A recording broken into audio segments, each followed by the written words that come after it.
नमस्कार, आपके साथ मैं हूं दीपिका। अंकिता की सास आई और ऐसी ऐसी बातें उन्होंने कही जिससे बहुत सारे फैंस को गुस्सा आ गया है। अंकिता का गेम काफी डाउन हो गया है विकी के चक्कर में। जिस तरीके से उन्होंने मनारा को टारगेट किया, अभिषेक को बाहर निकाला, उसके बाद से ही लगातार वो ट्रॉल हो रही है।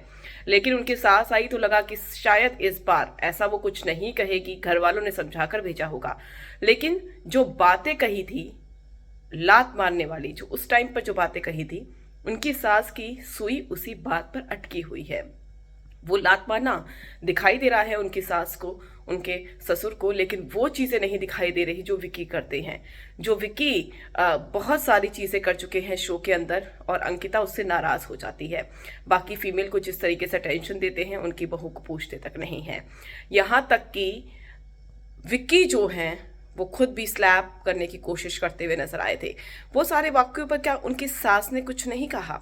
उनकी सास ने लात वाले इशू को फिर से उठाया और कहा कि तुमने जब विक्की को लात मारी थी ना बेटा, तब तुम्हारे पापा ने तुम्हारी मम्मी को कॉल किया था तुम्हारे मायके में और पूछा था कि आप भी अपने पति को इसी तरीके से लात मारती थी।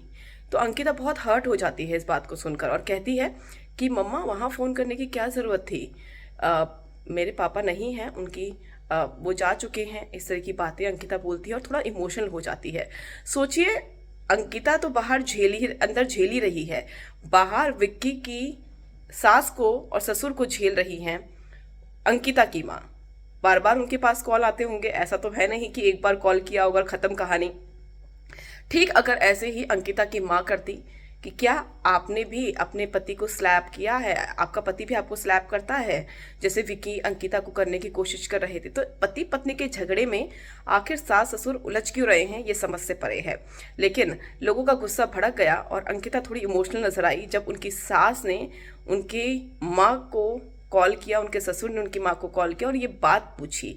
तो ये दिखाता है कि किस तरीके से न सिर्फ विकी बल्कि बाकी लोग भी इसी सोच के हैं और अंकिता जिस तरीके से अंकिता को दबा रहे हैं, उससे तय है कि अंकिता शायद ज़्यादा दिन झेलेगी नहीं।